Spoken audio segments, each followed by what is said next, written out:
জমিনের মালিক আমরা না, এই কোরআনের মালিক আমাদের আল্লাহ। জমিনের মালিক আল্লাহ। এই জমিনে আমরা যারা আছি মুসলিম পরিচয় দেয়, ইব্রাহিম আলাইহিস সালামের সন্তান দাবি করি, মুহাম্মদ রাসূলুল্লাহর উম্মত যারা আমরা দাবি করি, তারা এই কোরআনের খাদিম। একমত আছেন না এসব? আমরা কেউ কি বলি যে আমরা কোরআনের মালিক? আমরা কোরআনের খাদেম। বিভিন্ন ভাষায় শব্দটা বলা হয় যে আমরা চাকর, আমরা কামলা, জন মনীষ লেবার বলে। একজন মানুষ মনে করেন কামলা নিয়েছে 6 জন, দায়িত্ব দিয়েছে যে 1 বিঘা জমি তোমরা সারাদিন ধান লাগাও, বিকাল 5টার সময় তোমাদের বেতন দেওয়া হবে।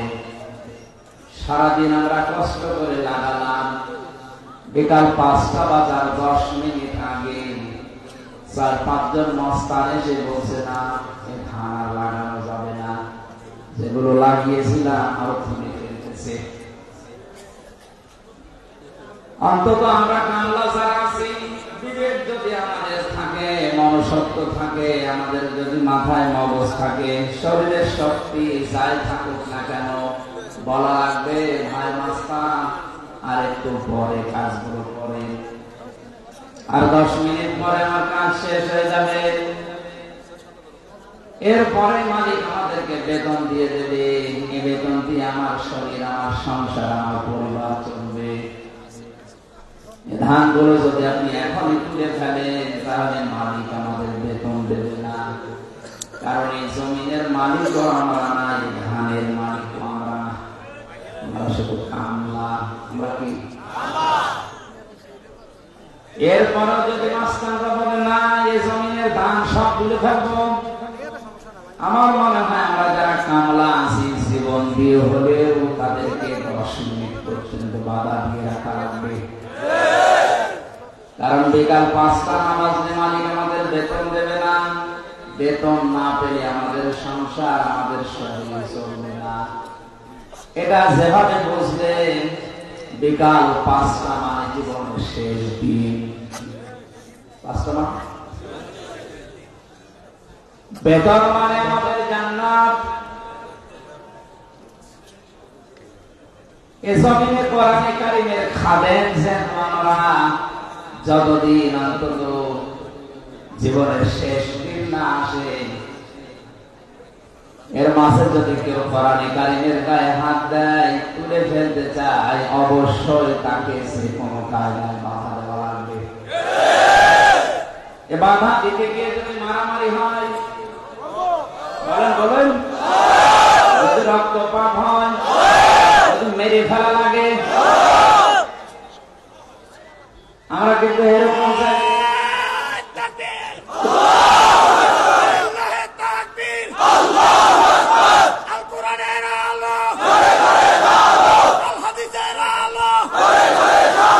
বাংলাদেশের নাস্তিকেরা হুঁশিয়ার সাবধান, হুঁশিয়ার সাবধান, বাংলাদেশের নাস্তিকেরা জিহাদ চাই, জিহাদ করে বাঁচতে চাই।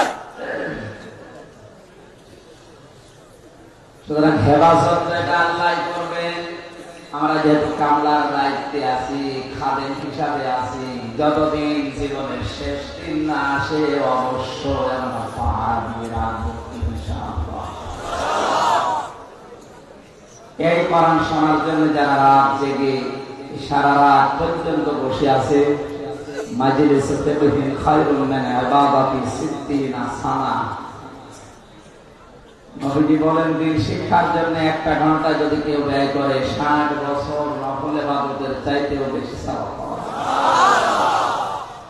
তিরমিজি শরীফের হাদিস, বিশ্বনবী মসজিদে নববীতে প্রবেশ করলেন, ডান দিকে তাকিয়ে দেখলেন কিছু মানুষ আল্লাহর কোরআন নিয়ে ব্যস্ত আছে।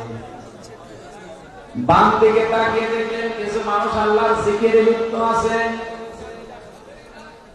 নবীজি বললেন, 2টা দলই ভালো কাজে আছে, সবচাইতে উত্তম কাজে আছে যারা আল্লাহর কোরআন নিয়ে ব্যস্ত আছে। মহান আল্লাহ মুহূর্তে আমাকে ওহী নাযিল করে জানিয়েছে আমি যেন কোরআনের এই ময়দানে শ্রোতা হিসাবে বসে পড়ি। হায়দারগঞ্জবাসী এই অনুষ্ঠানটার দাম এখন কোরআনের কারণে এত বেশি হয়ে গেছে, বিশ্বনবী যদি এখন বেঁচে থাকতে আরে ময়দানের পাশ দিয়ে যদি যেতে কোরআন শোনার জন্য, কোরআন বোঝার জন্য, তিনিও এই ময়দানে বসে থাকতেন। নবীকে ময়দানে শ্রোতা হিসাবে বসার জন্য আল্লাহ নির্দেশ দিয়েছে। ওই রকম একটা জায়গায় আমাদেরকে আল্লাহ বসার তৌফিক দিলেন। বলেন আলহামদুলিল্লাহ। দরুদ আর সালাম করছে আমাদের নবী মুহাম্মদ রাসূলুল্লাহ সাল্লাল্লাহু আলাইহি ওয়াসাল্লামের প্রতি, যার আদর্শ পেয়ে আমরা খুশি না বেজার? পৃথিবীতে একটা মানুষের আদর্শ আছে যার আদর্শ মানলে জীবনের অপরাধ না হয়। এমন কোন মানুষের আদর্শ দুনিয়াতে নেই যার আদর্শ মানলে জীবনের গুনাহ মাফের গ্যারান্টি আছে? আছে? অথচ এই আয়াতটা নিয়ে আমরা এই কথাগুলো বলি, ওটা বাংলাদেশ, ভারত আর পাকিস্তান এই তিনটা দেশে প্রায় জায়গায় অপব্যাখ্যা হয়। আল্লাহ পাক বলেন কুল ইন কুনতুম তুহিব্বুনাল্লাহা ফাত্তাবিউনি ইউহিব্বুকুমুল্লাহ ওয়া ইয়াগফির লাকুম যুনুবাকুম আল্লাহু গফুরুর রহিম। খেয়াল করে দেখবেন এই আয়াতটা নিয়ে আজ অনেক বাতিল পন্থী লোক পর্যন্ত মানুষকে ভুল ব্যাখ্যা দিয়ে উল্টা দিকে নিয়ে যাচ্ছে, অথচ আল্লাহ পাক এই আয়াতে ওইটা বলতে চাননি। কি বলতে চেয়েছে একটু খেয়াল করেন। আল্লাহ পাক বলেন নবী আপনি বলুন ইন কুনতুম তুহিব্বুনাল্লাহ, যদি আল্লাহকে ভালোবাসি এ দাবি তোমরা করো, এ দাবি আমাদের নেই। জবান খুলে বলে না দাবি আমাদের আছে কিনা? আল্লাহ তোমাকে ভালোবাসি এ দাবি ছাড়া করবে। আল্লাহ পাক ঘোষণা দিচ্ছেন ফাত্তাবিউনি, তারা যেন আপনার অনুসরণ করে।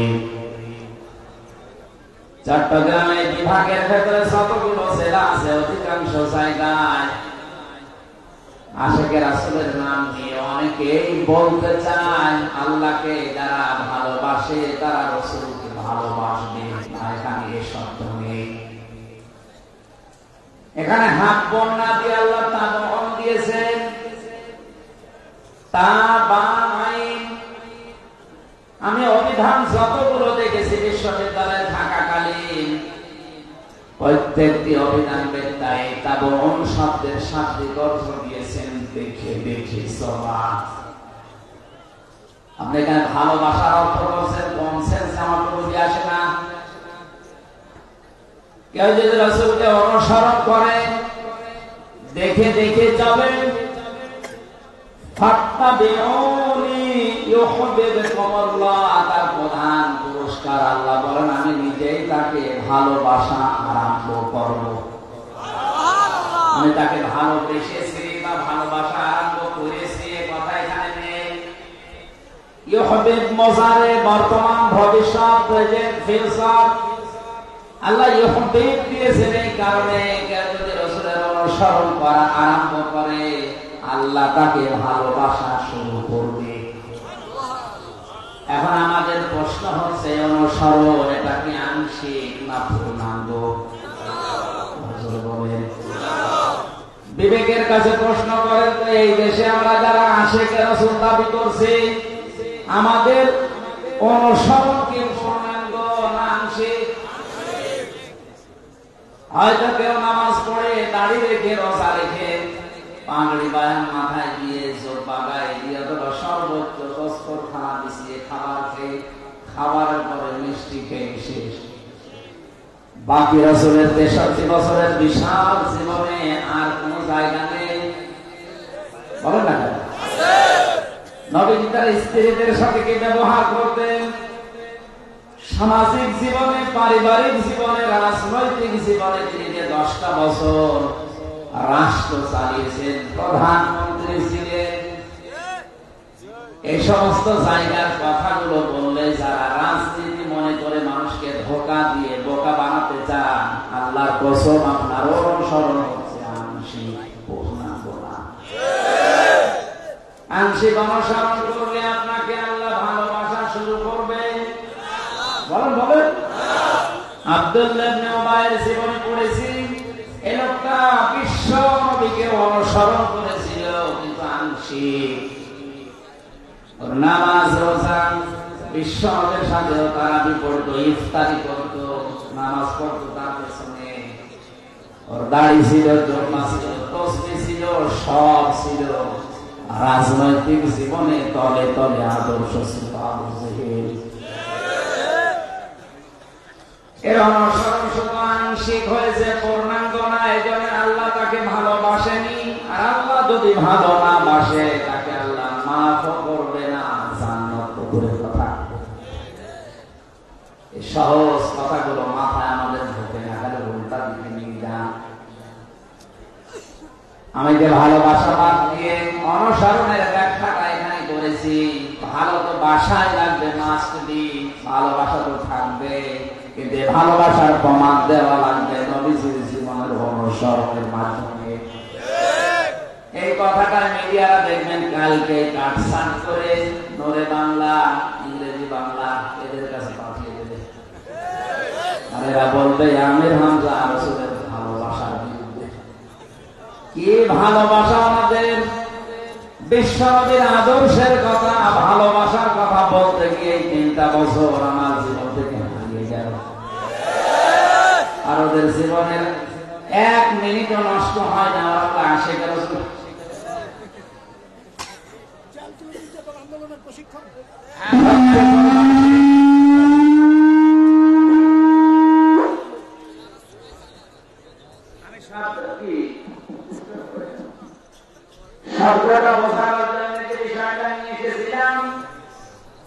আমি আয়াত পড়ার পরে, ব্যাখ্যা পড়ার পরে আমার যতটুকু ধারণা বা আমার যে বিশ্বাস, এই বাংলাদেশে অনেক পীর, অনেক আলেম, অনেক মুসলমান আংশিক অনুসরণ করার কারণে আল্লাহর ভালোবাসা এখনো পাওয়া আরম্ভ করে। এর ভেতরে আমরা নেই, এখানে আমাদের অনুসরণ করা লাগবে আংশিক না পূর্ণাঙ্গ? হাদিসের দিকে তাকালে দেখি নবীজির 2 জন চাচাকে আল্লাহ জান্নাতি বলে ঘোষণা দিয়ে দিয়েছেন। রাদিয়াল্লাহু আনহুম ওয়া রাদুহু আন। যে 2 জন চাচার ব্যাপারে এই আয়াতটা, যারা এই আয়াতের ভেতরে শামিল, তারা হচ্ছে হযরতে আব্বাস, হযরতে হামজা রাদিয়াল্লাহু তাআলা আনহু। তাদের জীবনে রাসূলের ভালোবাসাও ছিল, অনুসরণও ছিল। কথা বলে না সিস্টেম অপর পৃষ্ঠায় দেখুন, আরো 2 জন চাচার কথা আমরা জানি, আবু তালেব আর আবু লাহাব। এই 2 জন আপন চাচা, কিন্তু এরা শুধু ভালোবাসা দিয়ে শেষ করে দিয়েছে, অনুসরণ করে নাই। আপনার কি বিবেকে এখন নাড়া দেয় না? নবীর আপন চাচা 2 জন জান্নাতি, 2 জন জাহান্নামী, শুধু ভালোবাসা দিয়ে অনুসরণ না করে জাহান্নামী, আর 2 জন ভালোবাসার পাশাপাশি অনুসরণ করে জান্নাতি। এজন্য আমাদেরকে যদি আল্লাহ ভালোবাসা এখন আরম্ভ করতে চাই, আমাদের জীবনের রাসূলের অনুসরণ লাগবে আংশিক না পূর্ণাঙ্গ? আরো জোরে। পূর্ণাঙ্গ অনুসরণ করতে হলে আমার মনে হয় বিশ্ব নবী যে 3 বছর জেলখানায় ছিলেন, আমাদেরও কিছুদিন থাকা দরকার। এই জায়গায় আমি নেই। ويغفر لكم ذنوبكم والله غفور رحيم আল্লাহ পাক বলেন, কোন মানুষকে যদি আমি আল্লাহ ভালোবাসা আরম্ভ করি, ওর জীবনের যত অপরাধ আমি মাফ করে দিচ্ছি। জানবন দেননি জনব বহু বছর, ওর একটা গোনা জীবনে আর বাকি থাকবে না। ফের এটাও মশারে সব মাফ করে দিচ্ছি, এমনকি সামনেও দেব। কারণ এর পরে দুইটা গুরুত্বপূর্ণ নাম আল্লাহ দিয়েছেন, আল্লাহু গফুরুর রাহিম।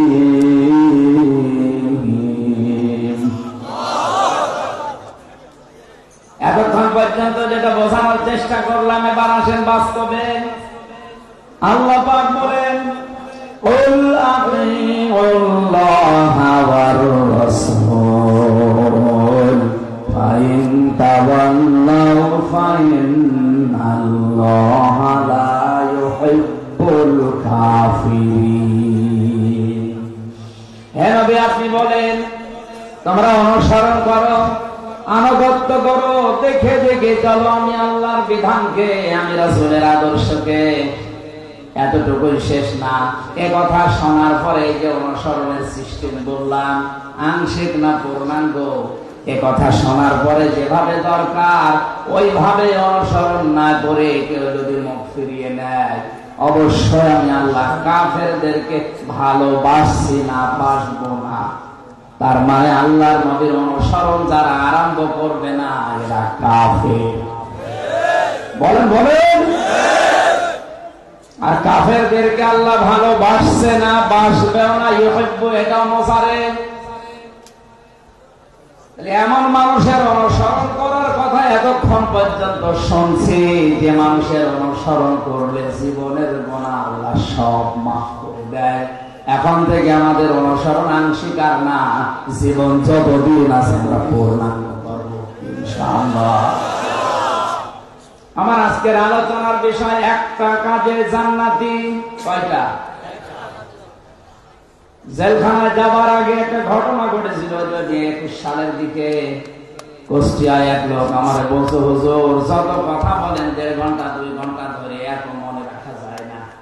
এমন একটা শর্টকাট কথা বলেন, একটা কথা বলবেন যেন একটা কথা মানলে জান্নাতে যেতে পারি, সেই ব্যবস্থা করে দিন। চিন্তা করলাম, আবার কোন প্রশ্ন? একটা কথা বলা লাগবে, ওই একটা কথা মেনে জান্নাতে যেতে চান। কোরআন শরীফ খুঁজতে লাগলাম, খুঁজতে খুঁজতে আয়াতটা আমার চোখে ধরা পড়েছে। আল্লাহ পাক জানিয়েছে, এখানে যে কথাগুলো এখন বলবো, এই একটা কথা যদি কেউ মেনে নিতে পারে, সে জান্নাতি। বলেন সুবহানাল্লাহ। জবান ঘুরে গভীর রজনীতে কোরআনের সোনালী আয়াত একবার পড়েন, আউযু বিল্লাহি মিনাশ শাইতানির রাজিম, বিসমিল্লাহির রহমানির রহিম, কুল নাহবিতু মিনহা জামিআন ফাইম্মা ইয়াতিয়ান্নাকুম মিন্নী হুদা ফামান তাবিআ হুদায়া ফালা খাউফুন আলাইহিম ওয়ালা হুম ইয়াহজানুন। আল্লাহ পাক বলেন, আমি বললাম যাও তোমরা সবাই নেমে যাও আমার জান্নাত থেকে। কথাগুলো বোঝার চেষ্টা করেন। 2 জনকে আল্লাহ নামিয়েছিলেন, খুব বেশি হলো 3 জন। হযরতে আদম, হযরতে হাওয়া, পাশাপাশি শয়তান। কয়জন? আল্লাহ যে এখানে জামিআ দিয়েছেন, মুফাসসির লিখেছেন হযরতে আদম এবং হাওয়া, এই 2 জনকে আল্লাহ শুধু উদ্দেশ্য করেননি, কিয়ামত পর্যন্ত যত সন্তান আদমের আসবে তারাও এই জামিয়ার ভেতরে শামিল। বলেন সুবহানাল্লাহ।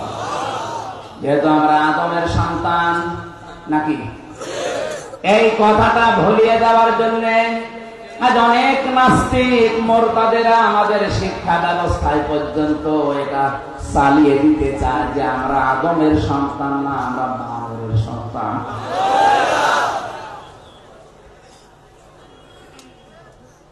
যে লোকটা নবী সুলাইমানকে নিয়ে গালি দেয়, হযরতে সুলাইমান নবী আলাইহিস সালামকে নিয়ে উল্টা পাল্টা বই লিখতে পারে, তার দেওয়া ফর্মুলা অনুযায়ী শিক্ষা ব্যবস্থায় কোনো কিছু ঢুকিয়ে দিলে দেশের ৯৬% মানুষ মেনে নেবে না।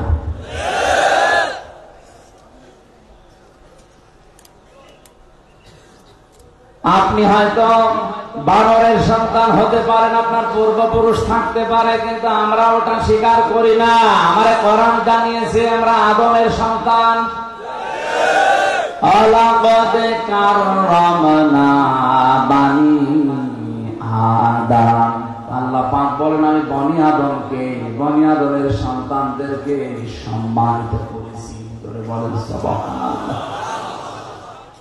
আমাদের নামিয়ে দিলেন যখন হযরতে আদম এবং হাওয়া পৃথিবীর দুইজন দুই জায়গায়, আল্লাহ পাক তাদেরকে জানিয়ে দিলেন।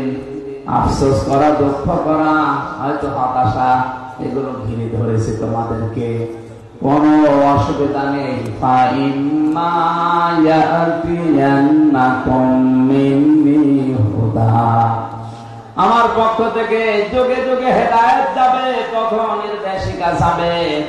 হামান তাবিয়া হুদায়া, যে ব্যক্তি অনুসরণ করবে সেই হেদায়েতের, আলা খাউফুন আলাইহিম ওয়ালা হুম ইয়াহজানুন, তাদের কোনো ভয়ও নেই, চিন্তাও নেই। তাদেরকে আবার যেখান থেকে ফিরিয়ে দিলাম এই জায়গায় ফিরিয়ে নিয়ে আসবো। হেদায়েত পাঠিয়েছেন যুগে যুগে, তার ভেতরে সর্বশেষ হেদায়েতের নাম আল কোরআন, আল ফুরকান। কথার জবাব দেন না কেন? সর্বশেষ হেদায়েতের নাম কি?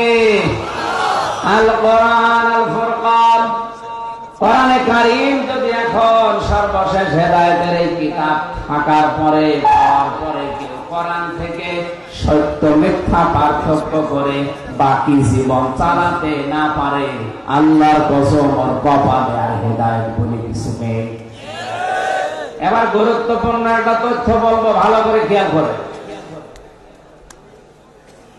আল্লাহ রাব্বুল আলামিন কোরআনে কারীমকে শুধু কোরআন নাম দিয়ে ছেড়ে দেননি, ৫৫টার উপরে নাম পেয়েছে আমি। তার ভেতরে অন্যতম নাম হচ্ছে আল ফুরকান, সত্য মিথ্যার পার্থক্যকারী কিতাব এই কোরআন।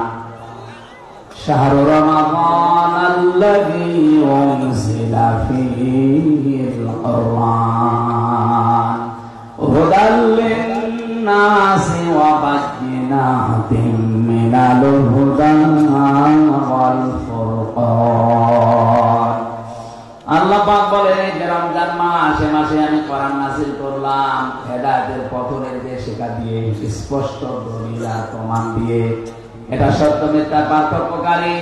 আমি আয়াতের তাফসীরে টিকায় দেখেছি, কোরআন পাওয়ার পরে সর্বশেষ হেদায়েতের এই মশাল, এই কিতাব, এটা পাওয়ার পরেও যদি কেউ সত্য মিথ্যার পার্থক্য করে বাকি জীবন চালাতে না পারে, ওর জীবন আল্লাহর ভাষায় ব্যর্থ।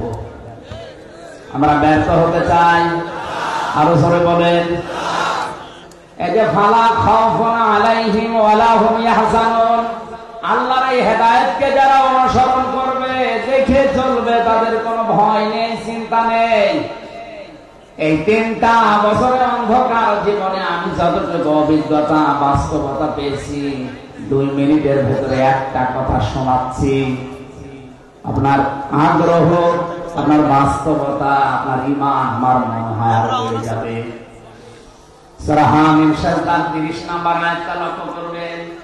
ইন্নাল্লাযীনা ক্বালু রাব্বুনাল্লাহু সুম্মা ইসতাকামু তাতানাজ্জালু আলাইহিমুল মালাঈকা আল্লা তাখাফু ওয়া লা তাহজানু ওয়া আবশিরু বিল জান্নাতিল্লাতী কুনতুম তুআদুন।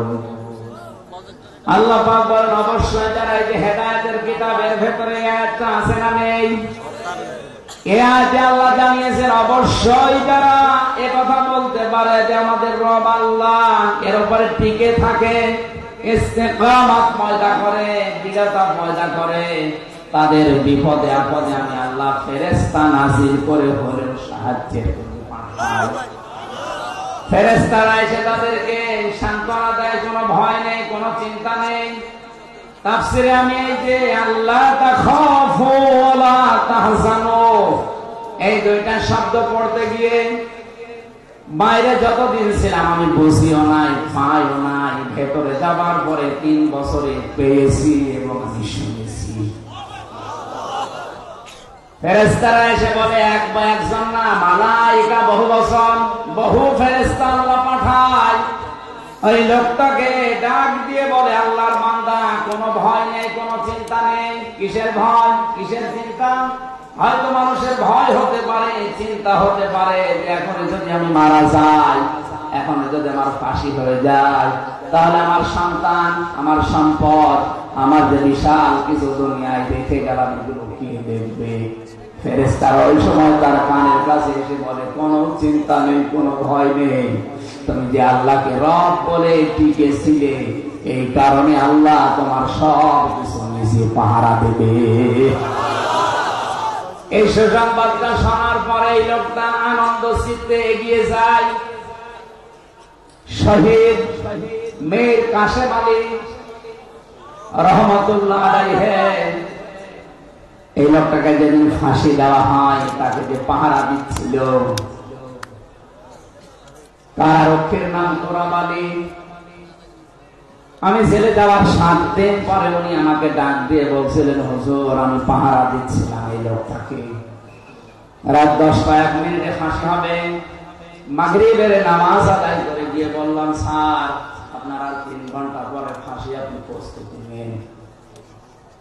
উনি আমার হাসি মুখ দিয়ে বলছে, তোরা ভাই এখনো 3 ঘন্টা, আমি 2 ঘন্টা ঘুমিয়ে নেই, 1 ঘন্টা আগে আপনি আমার দেখে দিয়ে। কারারক্ষী আমাদের পাহারা দিতে গিয়ে কাঁদছিল যে হুজুর আমি আশ্চর্য হয়ে গেছি যে 3 ঘন্টা পরে যে লোকটার ফাঁসি, সে লোকটা বলছে আমি 2 ঘন্টা ঘুমাই, আপনি 1 ঘন্টা আগে আমার ডেকে দিয়ে। ও ঘুম আসে কি করে? ঠিক দেখলাম ঘুমিয়ে গেল। 2 ঘন্টা পরে আমি ডাকলাম, ঘুম থেকে উঠে গোসল করে ওযু করে এশার নামাজ শেষ করে 2 রাকাত নামাজ নফল পড়ে আমারে বলছে বাস হবে। অথচ তার সন্তানটা ব্যারিস্টার, গুম হয়ে আছে। বাংলাদেশে যদি 10 জন ধনী থাকে, তার ভেতরে সে একজন। কথা বলেন না কেন? লক্ষ লক্ষ মানুষের কর্মসংস্থান তৈরি করেছে, তার মাথা ছিল না, এটা ছিল একটা ম্যাগনেট। এই লোকটার জীবন মাত্র আর 1 ঘন্টা বাকি আছে, এর ভেতরে তার ঘুম আসলো কি করে? ও তো আশ্চর্য হয়ে গেছে, ঘুম তো আসার কথা না, আমিও বুঝি না। এই 3 বছর শেষ হওয়ার পরে আমার এখন বুঝে এসেছে ঘুম এমনি আসবে না। যারা আল্লাহকে রব বলে সত্যি টিকে থাকতে পারে, আমার আল্লাহকে ফেরেশতাদেরকে পাঠিয়ে তাকে আল্লাহ তাখাফু ওয়ালা তাহজানু এটা শোনাই, এটা আমি বাস্তব দেখে এসেছি।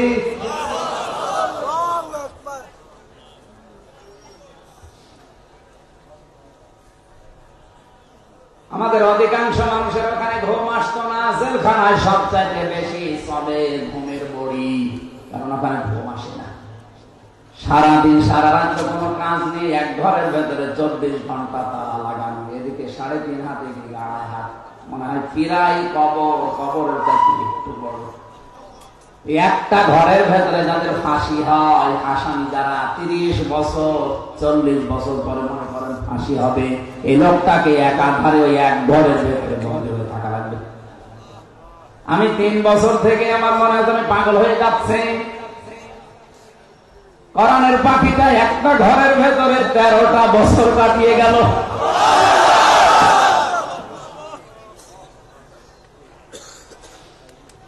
লক্ষ্মীপুর মাসে কোরআনে কারিমের আয়াত অনুযায়ী আমি বলছি, ওয়াবশিরু বিল জান্নাতিল্লাতী কুনতুম তুআদুন। ফেরেশতারা তাদেরকে শুনিয়ে থাকে, আল্লাহর বান্দা ভয় পেও না, চিন্তা করো না। কিসের ভয় করো? সন্তানের জন্য। তোমার সন্তান গুম হয়েছে তাতে কি? তোমার লক্ষ লক্ষ মানুষেরা কাজ করে প্রতিষ্ঠানে, তাতে কি? তুমি বিদায় নাও, মহান আল্লাহ এগুলো সব পাহারাদার হয়ে যাবে। এই কারণে মনে হয় তার 2 ঘন্টা ঘুম হয়েছে, না তো ঘুম আসার কথা না।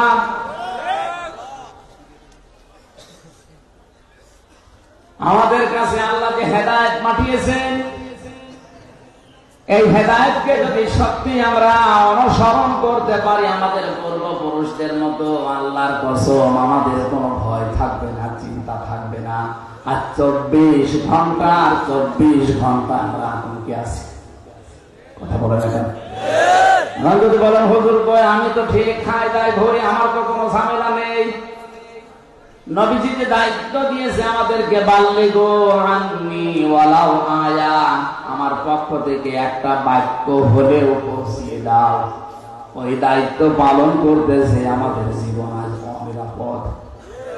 এটাকে দায়িত্ব শুধু আমি হামজার একা ছিল? এখানে বাল্লিগ না বাল্লিগু, বহু বছর। এই বহু বছরের ভেতরে যদি হামজা থাকে, আপনি নেই। কথা বলে না কেন? নবীর উম্মত দাবি যদি করেন, অবশ্যই আপনিও আছেন।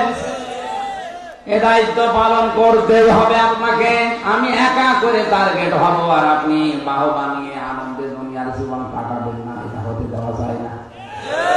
সবাই যদি হাদিসটা মেনে চলতাম, আমার মনে হয় বাংলার জমিনে কোনো আলেম জেলে থাকতো না।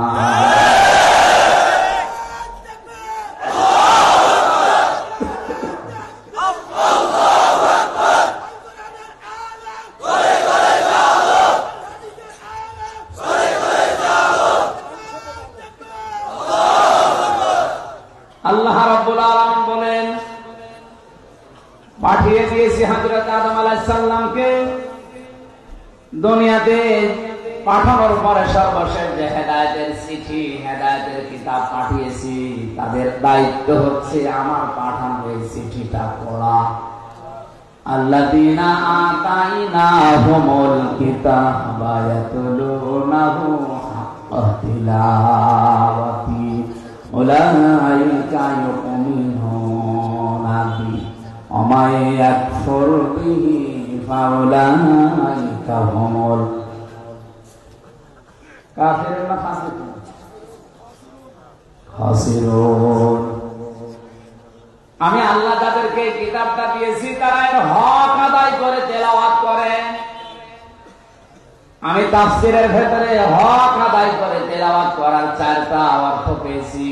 1 নম্বরে শুদ্ধ করে পড়া, 2 নম্বরে এটা বোঝা, 3 নম্বরে যে জ্ঞান পাবেন ওটার উপরে বাস্তব জীবনে কাজ করা, 4 নম্বরে ওই জ্ঞানটা মানুষের কাছে ছড়িয়ে দেওয়া। তেলাওয়াতের অর্থ কয়টা বললাম? এটা হক আদায় করে তেলাওয়াত। এই তেলাওয়াত আমাদের আছে, বলেন।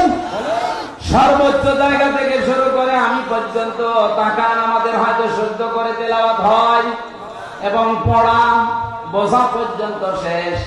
বাস্তবে যে যতটুকু পড়লাম অতটুকুর উপর আমার প্র্যাকটিক্যাল লাইফটা সাজাবো, এই লাইনে আমরা অনেকেই নেই। আর 4 নাম্বারটা, এটা মানুষের কাছে ছড়িয়ে দেওয়া, মানুষকে মানানোর মতো ব্যবস্থা করা, এটা তোমরা নেই। তাহলে হক আদায় করে তেলাওয়াত হচ্ছে, বলেন বলেন। আমরা যদি শুনে রেখেছি একটা অক্ষর পড়লে 10টা নাকি, হ্যাঁ অবশ্যই হবে। আপনি তো হক আদায় করে তেলাওয়াত করার নির্দেশ দিলেন আল্লাহ, উলাইকা ইউমিনুনা বিহি। আর এই মানুষগুলো আমার কোরআনকে বিশ্বাস করে। তাহলে হক আদায় করে যাদের তেলাওয়াত হচ্ছে না, ওরা কোরআন বিশ্বাস করে না। আমাই ইয়াকফুর বিহি, যে ব্যক্তি হক আদায় করে পড়ে না, সে যেন কোরআন অস্বীকার করে।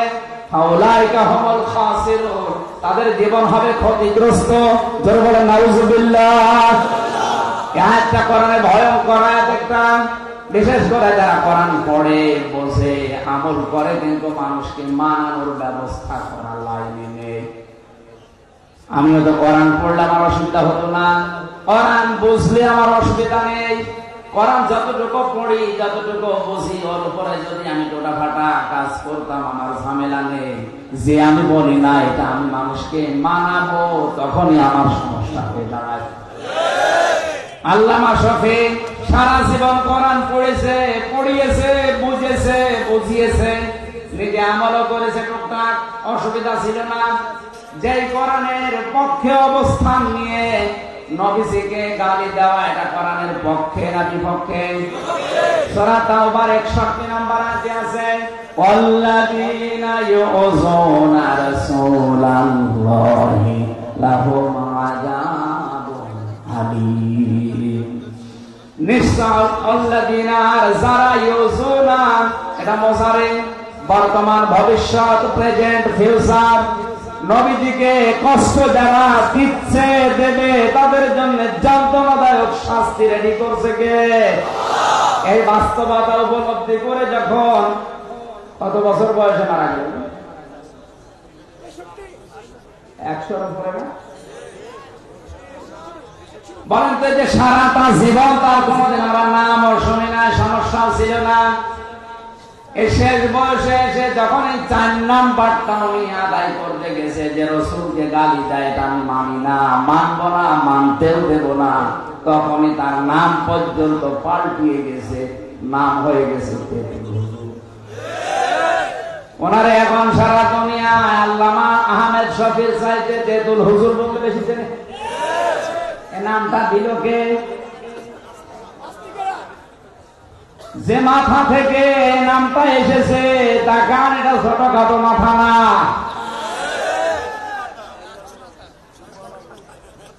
আমার নাম পাল্টিয়ে দিয়েছে, জেলখানায় যাবার পরে দেখে অনেকে আমারে ডাকে পিসকে হুজুর।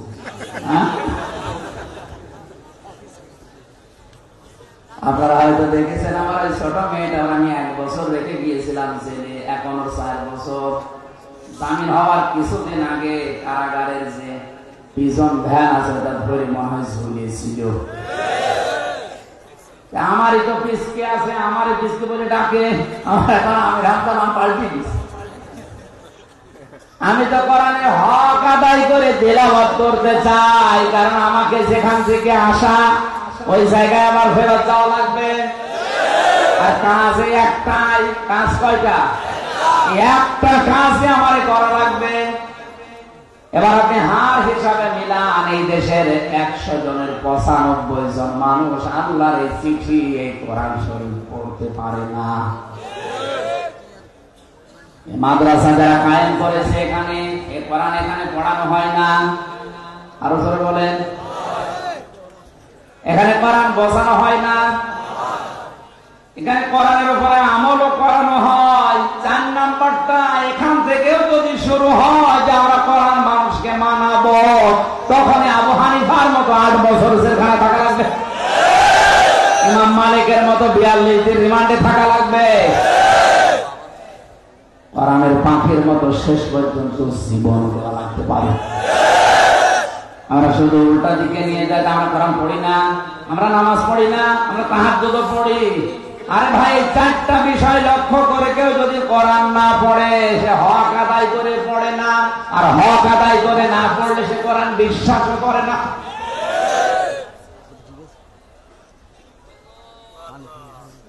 যে মানুষগুলো দুনিয়াতে কোরআনে কারীম বিশ্বাস করার মাধ্যমে বিদায় নিয়েছে, এই হক আদায় করার মাধ্যমে, এদের পুরস্কার আমার আল্লাহ নিজের হাতে দান করবেন বলে নবীকে ঘোষণা দিয়েছেন।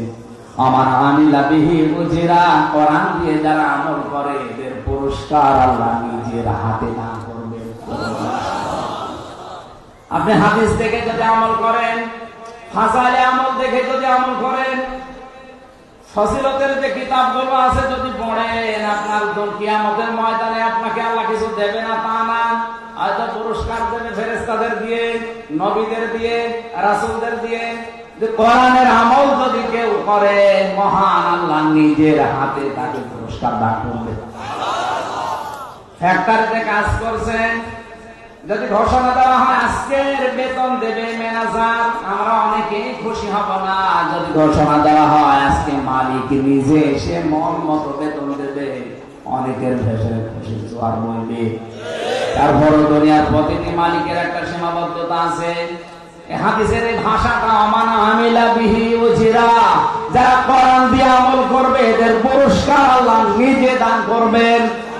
কত দেবেন এটা আমরা জানি না, বেগাইরে হিসাব। সুতরাং আমাদের আমল হবে দুনিয়ায় কিসের উপরে? এখন আল্লাহ 500 আমল দিয়েছেন শরীয়তের বিধান, তার ভিতরে এইটা একটা। কোরআনে কারীমকে যদি আমল করে দুনিয়ার জীবন থেকে আমরা বিদায় দিতে পারি, মহান আল্লাহ আমাদের মালিক যিনি, তার হাতে আমরা পুরস্কার পাবো ইনশাআল্লাহ। আল্লাহ আমাদের তাওফীক দান করেন, বলেন আমিন। ওয়াল্লাযীনা কাফারু ওয়া কাযযাবু বিআয়াতিনা, যে মানুষগুলো কাফের, আল্লাহর আয়াতকে যারা মিথ্যা প্রতিপন্ন করে। জেলখানা থেকে 1 মাস বের হয়ে আমার মনে হচ্ছে দিন দিন কোরআনে কারীমের আয়াতকে অবিশ্বাসী মানুষ এই দেশে বেড়ে যাচ্ছে। বিভিন্ন কারণে বাড়ছে, আমি কারণগুলো বলতে পারছি না। উলাইকা আসহাবুন নারি হুম ফিহা খালিদুন, এরা হচ্ছে জাহান্নামের অধিবাসী, চিরকাল এদেরকে জাহান্নামে থাকা লাগবে। চলে বলেন আলহামদুলিল্লাহ। কোরআন এসেছে আপনাদের সতর্ক করার জন্য। নবীজি করতেন এটা, উনি নেই। এখন আমরা নবীর ওয়ারিস, এই হিসাবে কোরআন দিয়ে সতর্ক করলাম, থামে। যারা কোরআনকে নিয়ে আজ আবল তাবল কথা বলছে, কোরআনে কারীমের আয়াতগুলো তুলে দেওয়ার চেষ্টায় আছেন, ষড়যন্ত্র করছেন, কয়দিন থাকবেন আপনি? আমার বয়স তো হয়ে গেছে ৭৪ বছর, আর নাই খুব বেশি হলো আর 10 বছর। মরা তো লাগবে, মরণের আগে আপনাকে আমি সতর্ক করছি। আমি আপনার হিতাকাঙ্ক্ষী। আর যারা আপনাকে হাওয়া দিয়ে ফলাচ্ছে, ওরা দুনিয়া আপনার ধ্বংস করবে, আর আখিরাত তো ধ্বংস করার লাইনে ওরা আছে। ফিরে আসবেন আশা করছি। আমার এই দরদ মাখা কথাগুলো আপনি উপদেশ হিসাবে নেবেন। আমাকে আল্লাহ দারোগা পুলিশ করে পাঠায় দিলে আপনাকে পিটিয়ে হেদায়েত করবো। সঠিক কথাগুলো বলার দায়িত্ব এটা আল্লাহ দিয়েছেন, রাসূল দিয়েছেন, আমি পালন করার চেষ্টা করলাম। মানুষের কথা মতো আখিরাতটা নষ্ট করবেন না। ফিরে আসেন, আল্লাহ আমাদেরকে জান্নাতি হওয়ার তৌফিক দিন, বলেন আমিন। সম্মানিত ভাইরা, আসলে আজকে দিনের বেলা একটা, রাতের বেলা একটা, মাগরিবের পরে একটা, অনুষ্ঠানগুলো বেশি হয়ে যাচ্ছে। 3টা বছর ভেতরে কি খেয়েছি না খেয়েছি আল্লাহ জানে। ভেতরে একেবারে খাফা হয়ে গেছে। অন্তত শরীরটা স্বাভাবিক হতে আরো কিছুদিন সময় লাগবে। শরীরে সাপোর্ট দিচ্ছে না, গলায় সাপোর্ট দিচ্ছে। এই জোর করে করে আপনারা নিয়ে এসে তুলে দেন, আমিও পারি না, আপনারাও ছাড়েন না। এই জন্য আরো যারা দায়িত্বে আছে তাদেরকে দেন। আমার আসলে শরীর পারছে না, খালি মুরব্বীর দিকে তাকিয়ে। আর এই মাহবুব ভাই মানে একেবারে নাসার মান্দা হয়ে গিয়েছে। আজকে এমনি 2টা ছিল, যদি একটা থাকতো তাও হতো। আর এত রাত্রে মানুষ কথা শোনে, বাজে এখন প্রায় 4টা। আমি এখন ঘুমাবো। আমি দোয়া চাচ্ছি, দোয়া করছে আগামীতে কোনো জায়গায় নিয়ে আসলে রাত 9টা থেকে 11টা এই সময়টা দেবেন। অন্তত যে কোনো একটা বিষয়ের উপরে কথা বললে আমারও ভালো লাগবে, আপনারা শুনুন। এখন আমার আর শরীর সাপোর্ট দিচ্ছে না, মনে হচ্ছে কেউ দিয়ে পড়ে যাবে। মাফ চেয়ে শেষ করে দিচ্ছি। আমিন। বারাকাল্লাহু লানা ওয়া লাকুম। একটু মোনাজাত করে, মুসাফির অবস্থায় আছি, অসুস্থ অবস্থায় আছি, এবং আমি মজলুম অবস্থায় আছি। একটু বসে, হ্যাঁ 2 মিনিট বসে। রব্বানা যালামনা আনফুসানা ওয়া ইল্লাম তাগফির লানা ওয়া তারহামনা লানাকুনা মিনাল খাসিরিন। বিশাল আসমানের মালিক, জমিনের মালিক, আরশের মালিক, তুমি দেখতে পাচ্ছ তোমার বান্দা বান্দিরা রাত 4টা বেজে যাচ্ছে, এখনো পর্যন্ত ঘুম বাদ দিয়ে বসে আছে। আজ আমার কণ্ঠও সাপোর্ট করছে না, আমার শরীরও সাপোর্ট করে না। তুমি যখন মুক্ত জীবনে ফিরিয়েই দিয়েছো, আমার শরীরকে তুমি আগের অবস্থায় ফিরিয়ে দাও। আমার কণ্ঠটা তুমি স্বাভাবিক করে দাও, আমার জ্ঞান তুমি বাড়িয়ে দাও। কোরআনের কথাগুলো সহজ সরল ভাষায় তোমাদের এই জান্নাতি, তোমার এই জান্নাতি বান্দা বান্দীদের শোনাতে পারছি, তৌফিক দাও। আগামীতে অনুষ্ঠানটা কোরআনের জন্য, কোরআনের প্রসারে আরো বিশাল আকারে মঞ্জুর করো। আল্লাহ তাআলা তোমার নবীর আওলাদরা এখানে আছে, তাদের উপরে তোমার রহমত নাযিল করো। শ্রদ্ধাভাজন ভাই মাহবুব, আল্লাহ মাহবুবকে তুমি মঞ্জুর করে নাও। যত আলিম এখানে বসে আছে আল্লাহ আলিমদের সম্মান দুনিয়ায় বাড়িয়ে দাও। বারাকাল্লাহু লানা ওয়া লাকুম ফিল কোরআনিল আযীম। কখন মরণ চলে আসে জানি না, যখনই মরণ আসে তাহাজ্জুদের সময় সিজদা দেওয়া অবস্থায় যেন আজরাইলকে তুমি পাঠিয়ে দিও, আর মেহেরবানি করে তুমি আমাদের শাহাদাতুল মরণ নসিব করে দিও। আল্লাহুম্মা ইন্নী আসআলুকা শাহাদাতান ফি সাবিলিক ওয়া জাআল মাউতি ফি বালাদি রাসূলিক। সুবহানা রাব্বিকা রাব্বিল ইজ্জাতি আম্মা ইয়াসিফুন ওয়া সালামুন আলাল মুরসালিন আলহামদুলিল্লাহি রাব্বিল আলামিন। মরণের সময় যেন পড়তে পারি লা ইলাহা ইল্লাল্লাহু মুহাম্মাদুর কেউ যায় না, বসে থাকেন। ছোট ভাই কই যাও?